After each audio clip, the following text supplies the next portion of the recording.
Shalom, selamat pagi B Generation.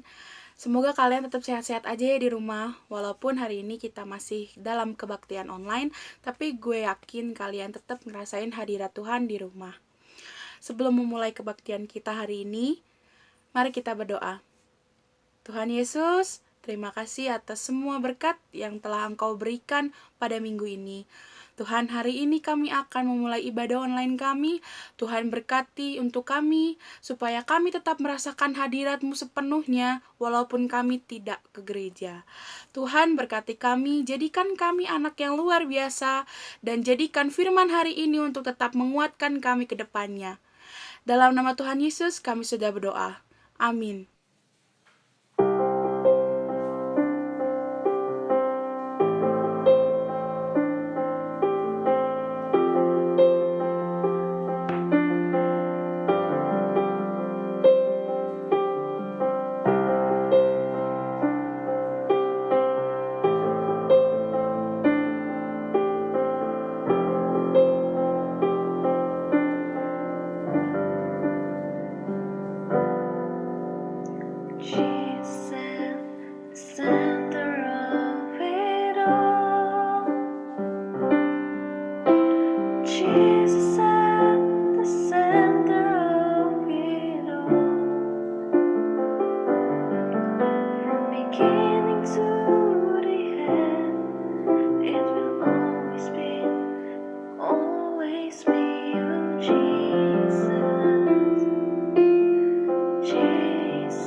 Jesus at the center of it all.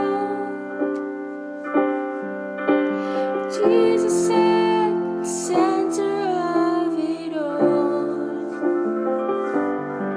From beginning to the end, it will always be, it always been you, Jesus. Jesus, nothing else matters. Nothing in this world will do.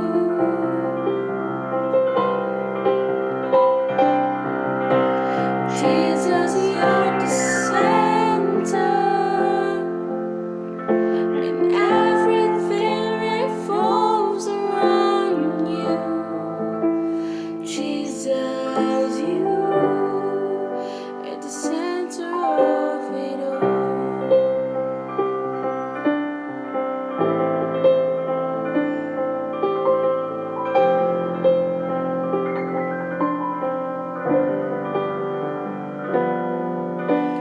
Jesus at the center of my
Shalom Big Generation.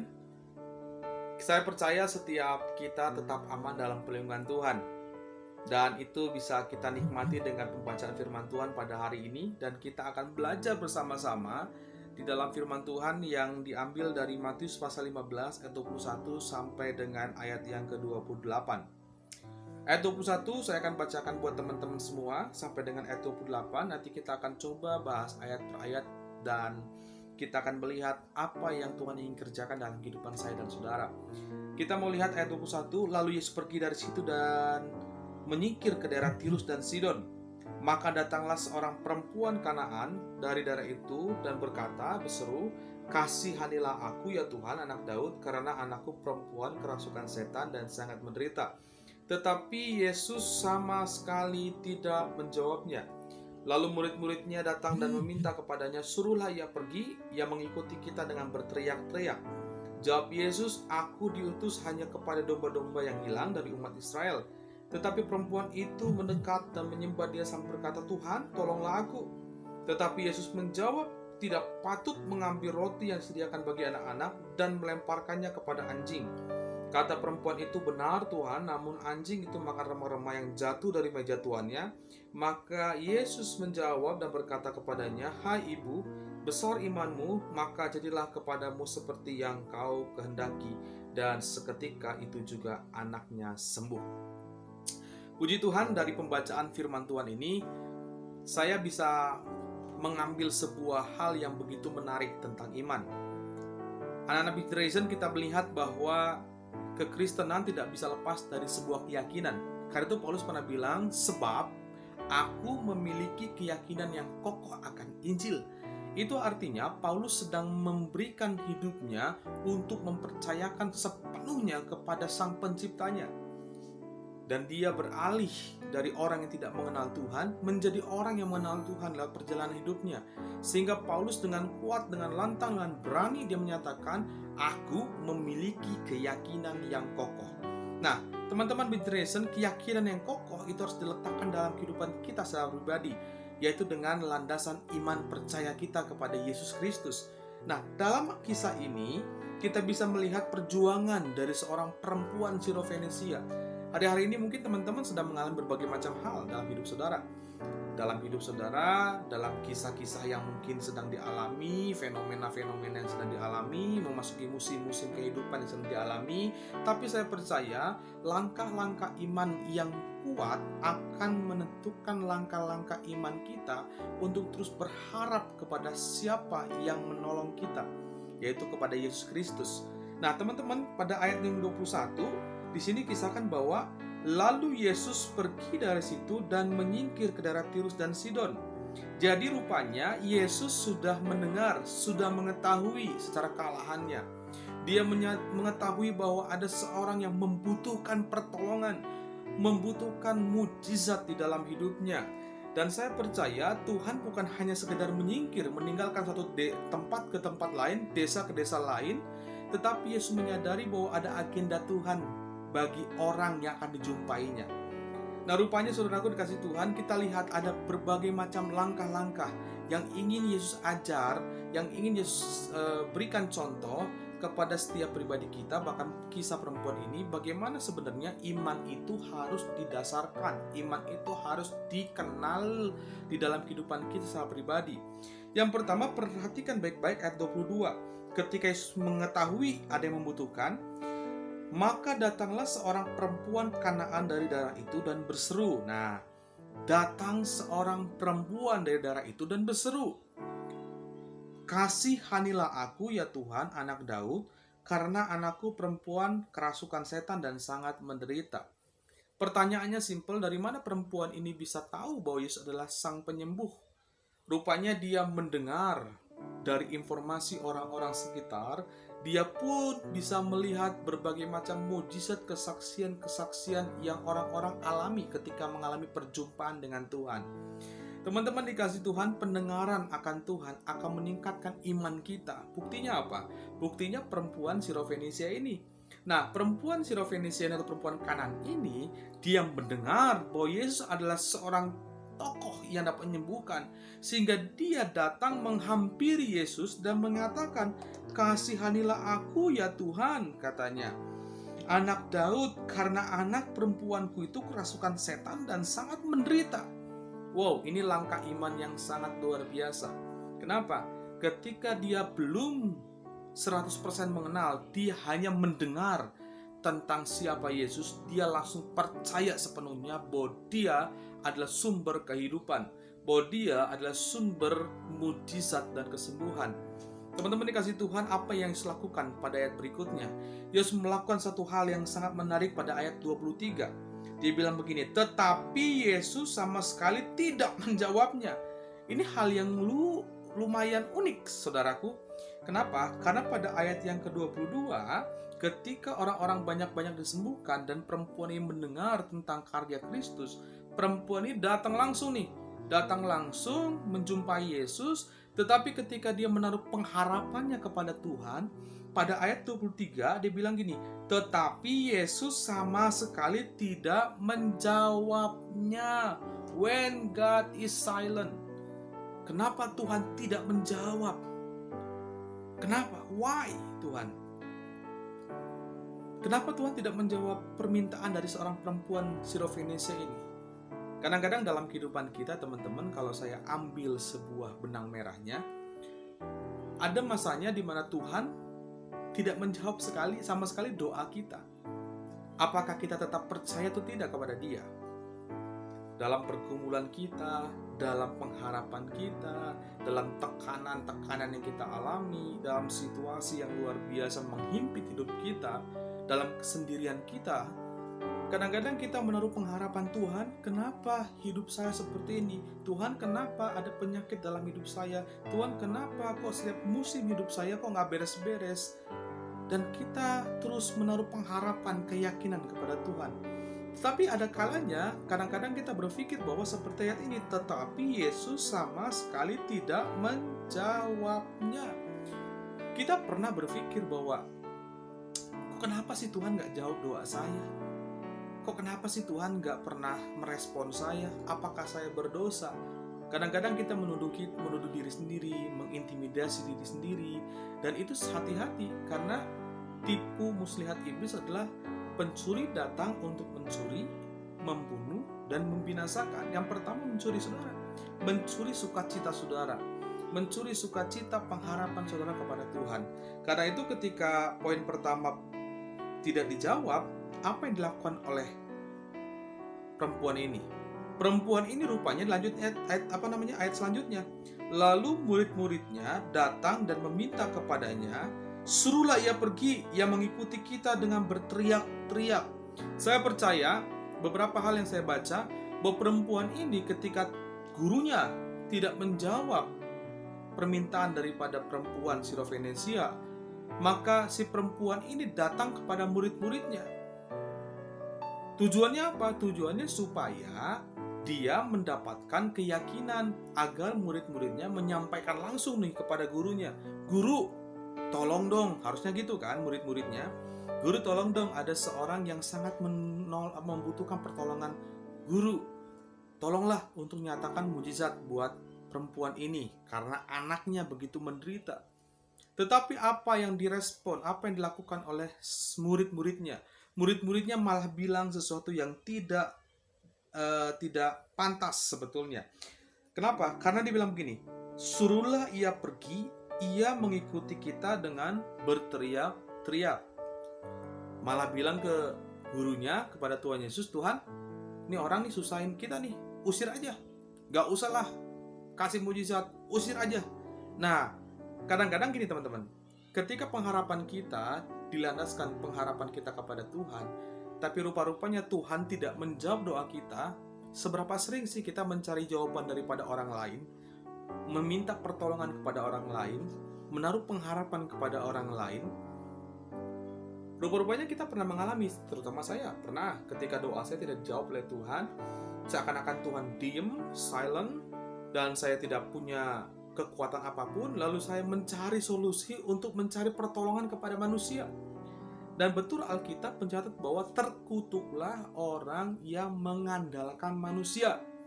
Terkutuk orang yang mengandalkan manusia. Buktinya apa? Sama yang ingin Yesus jelaskan. ketika perempuan ini datang kepada murid-muridnya dengan pemikiran bahwa murid-muridnya pasti nolong dong, pasti ngasih tahu ke gurunya supaya gurunya tuh jangan diem, jelasin, kemudian sembuhin anak saya.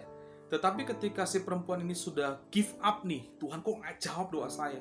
Kenapa sih Tuhan nggak jawab doa saya? Dia lari kepada murid-muridnya dengan tujuan apa? Supaya murid-muridnya ngomong sama guru, supaya disembuhkan anak saya, diselesaikan masalahnya. Tetapi malah murid-muridnya bilang kepada gurunya, ngapain sih orang ini? Usir aja lah, gak ada gunanya. Gak ada gunanya nyusahin kita, pergi saja. Teman-teman, ini adalah hal yang menurut saya bisa mengecewakan. Kadang-kadang kita mengharapkan sesuatu kepada seorang hamba Tuhan, mengharapkan sesuatu kepada seorang pengurus gereja, dan berbagai macam hal, mungkin ke orang tua kita, mungkin ke teman-teman kita, teman-teman dekat kita, tapi teman-teman dekat kita malah berbalik, tidak merespon dengan baik, malah menyakiti hati kita. Di sini akan timbul yang namanya kekecewaan. Nah, kekecewaan itulah yang sebetulnya menjadi kesempatan buat iblis untuk menghancurkan iman pengharapan saudara kepada Tuhan. Lah percuma lalu berdoa sama Tuhan, yang pertama Tuhan diem aja, mau terus untuk berharap sama Kristus, mau terus percaya kepada Tuhan, Tuhannya juga nggak jawab. Dan ketika kita menaruh pengharapan kepada hamba Tuhan, orang-orang percaya, orang-orang yang dikategorikan murid-murid Kristus, teman-teman kita, kemudian kita melihat bahwa mereka juga tidak memberikan solusi, malah menghakimi kita, malah menggosipin kita, malah menyakitkan kita. Lalu kita mulai muncul, Tuhan, kenapa ini bisa terjadi dalam hidup saya? Dan apa yang timbul akhirnya? Kekecewaan. Kekecewaan inilah yang muncul ketika kita salah melihat sudut pandangnya Tuhan. Rupanya teman-teman dikasih Tuhan, perempuan ini kita mempelajarinya bahwa dia mungkin kecewa. Kok Tuhan nggak jawab? Kok murid-muridnya kecewain saya? Tetapi ayat selanjutnya bilang begini, jawab Yesus, aku diutus hanya kepada domba-domba yang hilang dari umat Israel. Rupanya dalam teks yang kita baca, perempuan ini gak berhenti menaruh pengharapan sama Tuhan. Dia terus berdoa, dia terus menaruh pengharapan kepada Kristus. Tuhan tolong saya, Tuhan tolong saya, Tuhan tolong saya. Dan apa yang terjadi? Yesus baru menjawab di sana, tapi jawaban Yesus beda. Jawaban Yesus bukan sesuatu yang diharapkan agar kesembuhan terjadi. Tapi Yesus bilang begini, jawab Yesus, aku diutus hanya kepada orang-orang atau domba-domba yang hilang dari umat Israel. Jadi bahasa simpelnya, bahasa kita sehari-hari begini, aku tuh gak mau nolong kamu, aku hanya nolong orang-orang yang ada di Israel saja. Jadi kamu bukan orang tersebut, jadi kamu bukan bagian anugerah Tuhan. Teman-teman dikasih Tuhan, perempuan ini mungkin sangat kecewa ketika jawaban dari apa yang Tuhan sampaikan itu berbeda dengan kebutuhannya dia. Kalau saya coba ambil benang merahnya, mungkin saja ketika kita berdoa sama Tuhan, Tuhan menjawab sesuai dengan apa yang menjadi maunya Tuhan, bukan maunya kita. Nah, apakah kita siap nih? Rupanya perempuan ini tidak berhenti. Dia terus memiliki keyakinan yang kuat akan kebenaran tentang siapa Kristus. Ayat 25 bilang begini, tetapi perempuan itu mendekat dan menyembah. Wow. Tahap pertama dia lalui, Yesus diam. Tahap kedua, dia menyampaikan kepada murid-muridnya supaya murid-muridnya menolong. Rupanya murid-muridnya nggak nolong. Nah, tahap ketiga, dia coba lagi untuk menaruh pengharapan kepada Kristus, tetapi jawaban doanya beda, jawaban dari Yesusnya beda. Yesus bilang, kamu nggak layak. Aku diutus kepada orang Israel, kepada domba-domba yang tersesat, domba-domba yang hilang dari Israel. Namun perempuan ini nggak menyerah. Mungkin ada kekecewaan, mungkin ada namanya down dan give up dalam iman mereka mengiring Yesus. Tetapi dia bilang, perempuan itu mendekat dan worship kepada dia, menyembah dia sambil berkata, Tuhan tolonglah aku. Ketika seseorang putus harapan, dia mungkin bisa meninggalkan Tuhan. Ketika seorang dikecewakan oleh orang-orang, di sekitarnya, baik orang Kristen, gereja, hamba Tuhan, teman terdekat, sepelayanan, mungkin dia bisa tinggalkan Tuhan. Tetapi perempuan ini mengajarkan bahwa jangan memiliki sudut pandang dari sudut pandang manusia, tapi coba melihat dari sudut pandangnya Tuhan. Kenapa? Karena perempuan ini langsung datang untuk mendekat, lebih dekat dan menyembah Dia. Artinya perempuan ini tidak mau terhimpit dari kekecewaan. Perempuan ini tidak mau terhimpit dari omongan orang. Perempuan ini tidak mau terhimpit imannya dengan situasi musim-musim yang mungkin mengikat dia seakan-akan tidak mungkin ada jawaban. Tapi perempuan ini rupa-rupanya tetap memiliki keyakinan yang kuat akan siapa Yesus itu sendiri. Buktinya apa? Dia mendekat dan menyembah kepada Tuhan. Saudara, bagaimana dengan hidup kita? Apakah kita tetap memiliki sikap iman yang kuat sama seperti perempuan Sirofenisia atau perempuan Kanaan ini? Ketika situasi menghimpit, permasalahan yang kita anggap sulit untuk dipecahkan, teman-teman kita mengkhianati, orang-orang sepelayanan kita mungkin tidak bisa memberikan solusi yang tepat buat kita, malah menghakimi, bahkan menjatuhkan iman kita. Apakah engkau datang kembali kepada Kristus, meyakini bahwa Yesus adalah Tuhan Juru Selamat kita, Tuhan satu-satunya? Dan ayat ini bilang, saudaraku, ketika dia menyembah dengan tetesan air matanya, disitulah Tuhan bicara sesuatu yang unik. Ayat 26, tetapi Yesus menjawab, tidak patut mengambil roti yang disediakan bagi anak-anak dan melemparkannya kepada anjing. Perhatikan baik-baik, Yesus sedang mencoba kekuatan iman dari seorang perempuan ini. Diawali dengan diam, kemudian selanjutnya dicoba dengan Yesus menjawab pertanyaan atau jawaban-jawaban yang berbeda dengan keinginan daripada seorang perempuan ini. Dan kemudian Yesus mulai lagi bilang bahwa tidak patut, kamu tuh gak berhak bahasanya. Anugerah keselamatan itu hanya Israel, kamu gak patut, gitu loh. Jadi konsep ini pada ayat 26, tidak patut mengambil roti yang disediakan bagi anak-anak dan melemparkannya kepada anjing. Jadi konsep kata anjing di sini adalah orang-orang yang di luar Israel itu adalah seperti anjing itu. Jadi gak berhak. Jadi keselamatan itu hanya untuk orang Israel saja. Nah, Yesus sedang menguji sebetulnya kesetiaan iman percaya perempuan ini kepada Yesus. Apakah perempuan ini percaya atau tidak? Tetapi ayat 27, kata perempuan itu, benar Tuhan, namun anjing itu makan remah-remah yang jatuh dari meja tuannya. Ini hal yang luar biasa. Ketika dia mendekat, menyembah, dia mungkin menangis dengan tetesan air mata. Lalu Yesus menyatakan sebuah pesan yang sebetulnya kamu gak berhak. Tapi ketika perempuan itu bilang bahwa benar Yesus, namun anjing itu makan remah-remah yang jatuh dari meja tuannya. Dengan kata lain bilang begini, sekalipun saya gak layak, sekalipun saya gak bisa menerima anugerah itu, tapi biarlah saya menerima serpihan-serpihan, remahan-remahan itu Tuhan. Saya rindu agar keselamatan itu buat saya dan keluarga saya. Teman-teman, inilah iman yang sangat hebat menurut saya. Setiap kita mungkin termasuk saya, sulit sekali untuk mengaplikasikan iman ini. Mungkin kita berkata, Tuhan benar saya gak layak datang kepada Tuhan. Saya sudah kotor dan berbagai macam hal. Saya sudah tidak kudus. Tetapi keselamatan diberikan kepada dia yang mau percaya kepada Kristus. Teman-teman dikasih Tuhan, ini adalah sebuah langkah iman.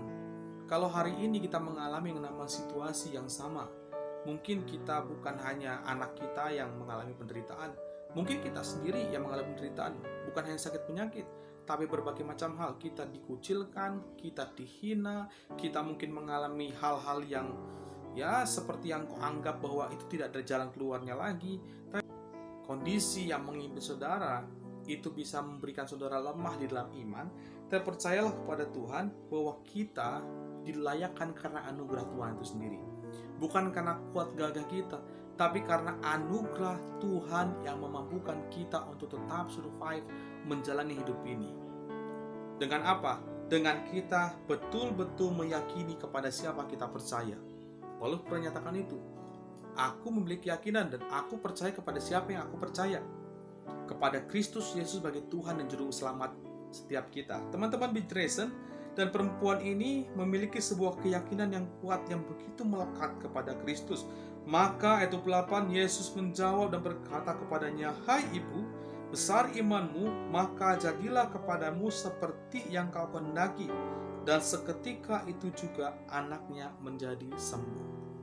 Hal poin saya yang praktis saja adalah yang pertama, jangan pernah undur dari apa yang saudara sudah percayakan selama ini. Tuhan akan menjawab sesuai dengan kehendaknya. Jangan pernah kita memaksakan kehendak kita kepada Tuhan, tapi biarlah kehendak Tuhan itu nyata dalam hidup kita. Maka itu dalam doa Bapa kami, jadilah sesuai dengan kehendakmu, bukan kehendakku. Tapi setiap kali kita berdoa kepada Tuhan, tutuplah dengan kalimat, jadilah sesuai dengan kehendakmu. Kenapa? Karena itu adalah langkah iman percaya kita. Sekalipun Tuhan tidak menjawabnya, mungkin gak cocok buat kita. Kalaupun itu menjawab, mungkin Tuhan melihat bahwa itu belum siap buat saya. Tapi kalau ketika Tuhan menjawab tepat pada waktunya, maka itu sudah siap dan saudara sudah memiliki kekuatan, kesiapan yang kuat untuk menerima berkat dan anugerah Tuhan. Jadi teman-teman Be Generation, pagi ini kita belajar tentang perjuangan iman dari Syro-Fenisia. Jangan pernah takut berharap, jangan mau tertekan lewat kekecewaan, jangan mau lepas kendali meninggalkan Tuhan ketika tidak dijawab sama sekali. Tapi milikilah iman. Kekecewaan itu akan menghimpit saudara, kecewaan itu akan membuat saudara tidak bisa bergerak secara bebas. Tapi ketika kita menaruh pengharapan kita sama Tuhan, kita mau mendekat, worship Him, menyembah Dia senantiasa, maka percayalah segala sesuatu indah pada waktunya. Karena itu teman-teman Be Generation, biarlah pagi hari ini kita belajar dari kekuatan iman daripada Syro-Fenisia, perempuan Syro-Fenisia dan perempuan Kanaan ini, untuk kita bisa melangkah dengan pasti bersama dengan Tuhan, bahwa Tuhan akan menepati janjinya sesuai dengan maksud dan rencananya. Kiranya Tuhan memberkati kita semua, tetap semangat. Tuhan memberkati. Salam Be Generation. God bless you.